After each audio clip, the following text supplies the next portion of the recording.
presenting.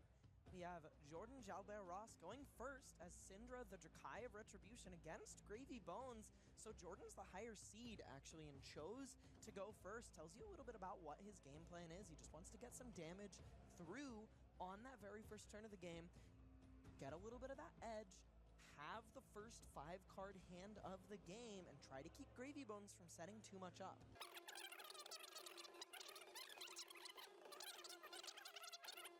Armories on the weekly, find them there jamming games, and fist bump from both players. Ready to start, equipment is presented, everything looking pretty standard so far. Lucas is presenting those quick dodge flexors. We didn't see these earlier when he played against Yuki on Bolton, but we do see it here. Kind of a bit of a staple for decks that have a bunch of no blocks or just need to efficiently shut down the tide of damage from aggro decks. Let's take a look at Lucas's opener and see if Jordan's going to be able to get anything through. Seeing a back alley break line, at least one ally in the hand, and a couple blue 3 blocks. So not the best, but not the worst defending hand. And of course, the Crown of Providence that Lucas has as well, that'll be pretty good to... So Crown of Providence was in his list, but not in the mirror is a pretty interesting thing to learn. Yeah, for sure. Of course, Jordan here is going to do something on this turn 0. Thinking about the card he wants to pitch. It's going to be a blue Dragon Power. Coming in with a kunai for 1. And so we saw Ravenous Rabbles in his deck. I know he's not playing that many blues, but this one functionally being able to be a 5-power blue, not so bad.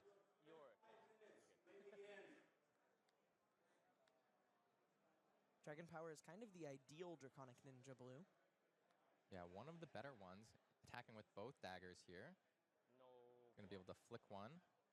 Lucas taking both kunai hits here. A little bit of free damage for Jordan. Probably going to get him down to 37 since he's likely to flick on this turn. Yeah, hot on their heels.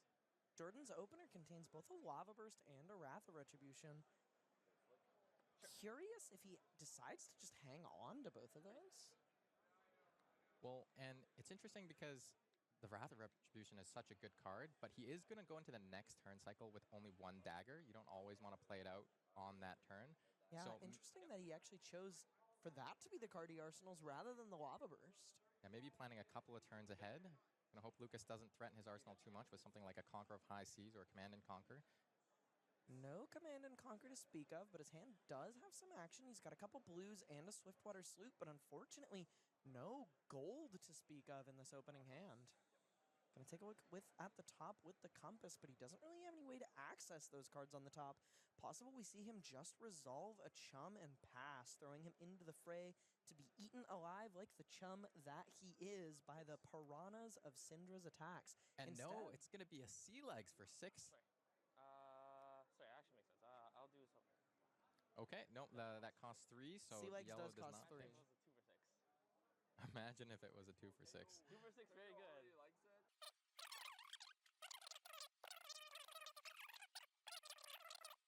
Bellows, give a different attack go again, or better yet, activating the Rum later on a Scabskins roll. Looks like he is just going to pitch 2 cards into shipping that Sea Legs, threatening 6 damage rather than putting the Chum on the board. Sure. I can't imagine Jordan has any interest in blocking this. Okay. Paying 6 life to go to have that first 5-card hand definitely seems within his expected range. Lucas also not arsenaling, bit of a tough opener. Stuck with that Sunken Treasure in hand that it does have a target in the Sea Legs, but not fantastic. You'd much rather have a card in your arsenal. Jordan going to lead on the Ignite. The Sunken Treasure going to be slammed out. You know, yup.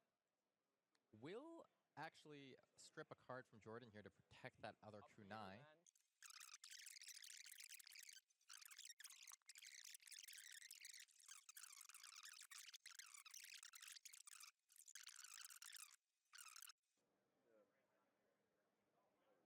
Sunken Treasure, just what an absolute house of card. Okay, gonna choose to pitch the Blood Runs Deep. Yeah, that card's not very good without 2 daggers. Yeah, exactly. You really need to protect that dagger and then maybe try to draw into something like that later. I'm not targeting, I'm choosing.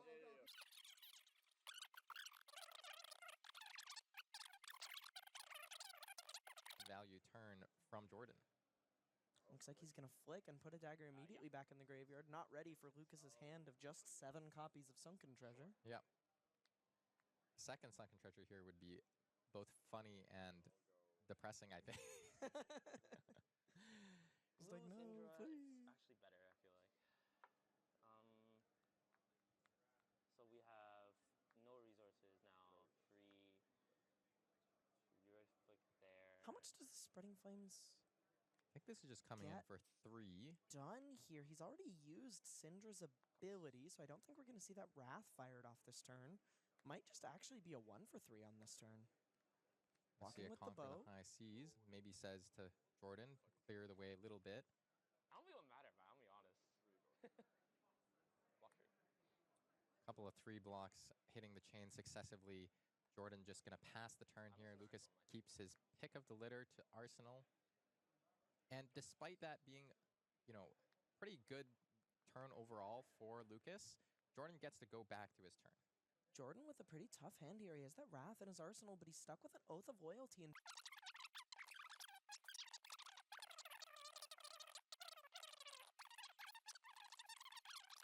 if he sends that Oath, he can't play the 2 non-draconic cards in his hand. He's going to play out the Wrath of Retribution. Pitching a blue to play this card out is a not buy back. So he's going to end with 0 daggers at the end of this turn. And that'll let him arsenal the Oath of Loyalty as a starter. He for can't next really turn. afford that, though. His Syndra ability...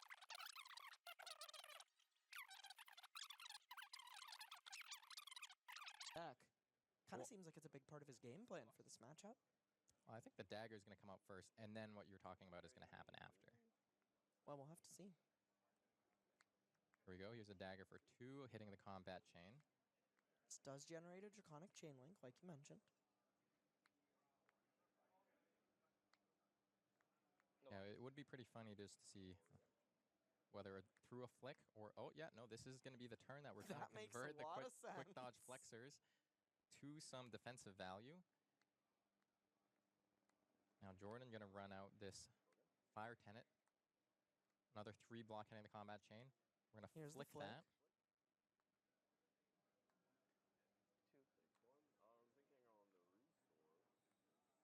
Thinking about the line here.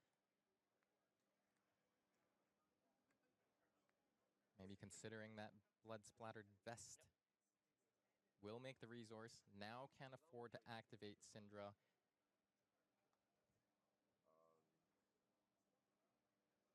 Perhaps considering playing one of the other cards first?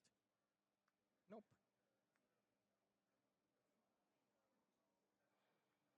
Yeah, using the resource to buy back. He has 2 Draconic Chain Links, though one is invisible since the Kunai has left the chain. Yeah, and the previous act did hit, so he's trying to continue this Mask of Momentum train. Sorry, 3 go again. Yes, that's right. Now there's going to be 3 go again because of the...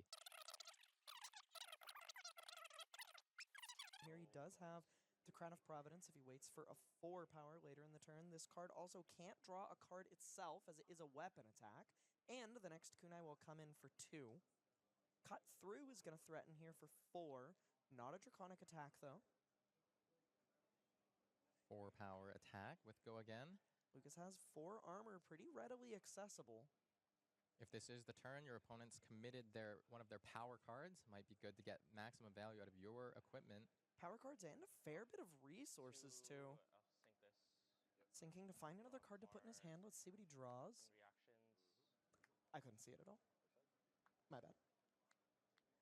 Now covering 4 on this cut through. No Ancestral Empowerment this time. I think Jordan's considering giving the boots here, getting a couple extra swings in, but that also plays well into the quick dodge flexors on Lucas's side of the board. Does he really want to trade not having a dagger on board or not having access to those boots for a card? And the answer is no, he's just going to pass. Just going to pass an Arsenal, that 4 power starter in the form of the Oath of Loyalty. Lucas has 3 cards to work with, and he has an ally in the hand and an Enlightened Strike. And just a pretty aggressive line from Lucas. You're able to convert that Enlightened Strike just as a 2-card 7. Pretty good. Keeping up on rate against Syndra a little bit, though it cost him a fair bit of armor. Jordan Jordan was thinking about blocking with the boots in case he could use them in the near future, but then maybe considering also that, oh, there's other unhits in this deck. There are real unhits in the deck, yeah, like Loot the Hold. Does just cash it in for value, maybe looking to use it on this turn. Does have a Lava Burst in hand. Is going to start with that Oath of Loyalty. That will be the Draconic starter in this case. Doesn't need to pitch into the daggers. Take 4. 25. Lucas taking 4 down to 25.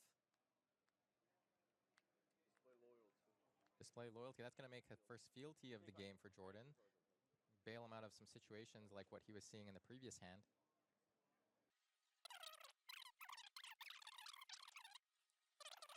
Maybe take a peek at the top card. First, we have to twiddle with it for a little while, Frank.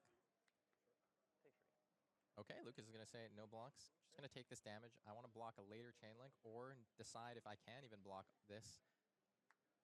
Gonna give 4 here. Murderous Rabble and a gold-baited hook. This will probably buy the first Flick Knives of the turn. Going to 0 daggers means he'll have 2 when he activates Syndra later in the turn. Nope. Curious if he floats. Gives him a lot of info. Oh, I love this. It's also just, you know, on Lucas's side of the board, you're just wondering, what's the follow-up here? Is it going to be a 1 for 4, 1 for 5? This is kind of an interesting position Jordan's in here, because by floating 1 resource, he tells Lucas that there is a follow-up to this Lava Burst, whether it connects or not. But if he goes the other way and uses the resource immediately, he kind of doubles up on hits, and Lucas gets a ton of value by blocking out the breaking point, and then just gladly takes 5 against the Lava Burst. So asking Lucas how he plans to deal with this, and he's likely to lose his arsenal to this Lava Burst, or to this breaking point immediately following this Lava Burst. Yeah, so both pieces of equipment being fully cashed in by Jordan here. Got the 1 block value, gave go again to the Lava Burst at instant. So now this Rupture attack is going to be able to come in. We've got enough Draconic Chain Links. Might as well activate Syndra's hero ability before you can Sunken Treasure me. High power premium finishers, and this breaking point really backbreaking for Lucas. Yeah, Lucas taking 5. Jordan has really found his footing in this game, and also finding that golden tipple in Lucas's arsenal. Lucas with almost no armor left to speak of. Jordan 12 life up with that Mask of Momentum still in play, and he's drawn a bunch of action here. Lucas using Gravy to put something in the yard. Oof, he had an ally stuck in hand, just using the Dead Threads to put Rigor Mortis on the board, which might just feed Jordan a Mask of Momentum trigger. Yeah, this Oath of Loyalty does have to go face first, though, but 4 is still pretty hard to block, and I think I saw another couple of allies in Lucas's hand. He's going to look at the top card of the deck. When we said uphill battle for Lucas in this matchup, this is what we were talking about. Jordan is just not letting his foot off the gas after finally getting to play the game plan he wants. And Lucas is just going to keep losing life to these attacks that he can't block until the ones that he has to for the Mask of Momentum. And the pattern this forces him into is just taking a bunch of damage, then trying to shut down the Mask, Flick Knives belaying that, and putting him in an unwinnable position as it gets harder and harder for him to get anything going on his own turn. And now this other Rising Resentment is both going to hit the Rigor Mortis, draw the card off the Mask of Momentum trigger, and also banish, get that activated ability, or triggered ability. However, it's just another Rising. He had the Rising Resentment in hand, actually. He drew Blaze Headlong off the top. So this Mask trigger was worth 4 damage. Basically added 1 to the turn since 3 went into Rigor Mortis. And Jordan doesn't believe in Arsenals, not when there's a dead man walking on the other side. This is 4 damage. Swiftwater Sloop going to only be 2 on the blocks. Lucas down to 6, just casting and passing on Sawbones. Hard casting a Sawbones must be one of the most heartbreaking plays you can make in this deck. It's just 2 cards to prevent 1 damage, maybe. Jordan has finally found a hand.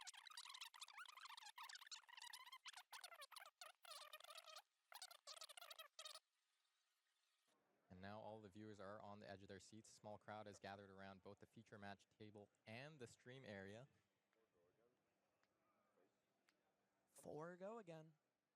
4 go again being presented. This does present a valid target for Jordan to get that catcher at his hand, get 1 value, and see what he's working with.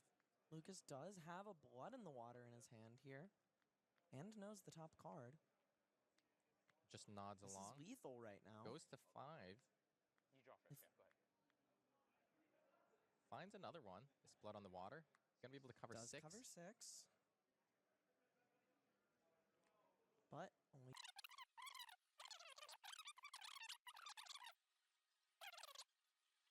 To make mistakes. He's going to take his time, navigate this situation the best way he can. Already taken 2 cards away from Lucas functionally. His Concealed Blade going to pitch for the Kadab. One's at the end of the chain. I was Sawbones. Oh, and the Sawbones here to prevent the dagger from hitting. This will also shut down the Mask of Momentum chain. This is going to be interesting because that damage is going to be prevented, but that means Throw Dagger is live for the next thing that hits, and Jordan can cantrip, potentially draw into a better card. Sure. Yeah, Lucas not really able to play around his opponent having that type of effect at this point of the game. Let's see what the rip is on the Hunter. Has one attack. We're gonna hunt the Hunter on Sawbone. All right, Jordan Jalbert Ross has a little bit more discipline than I, who's known to not, and just clears the Sawbones. Frank, you and I played some games of Flesh and Blood yesterday, and I will let the world know you play like a rabid animal. I mean, in my defense, I'm playing a deck that, you know, wants to be played like a rabid animal. You do play like a rabid animal, though.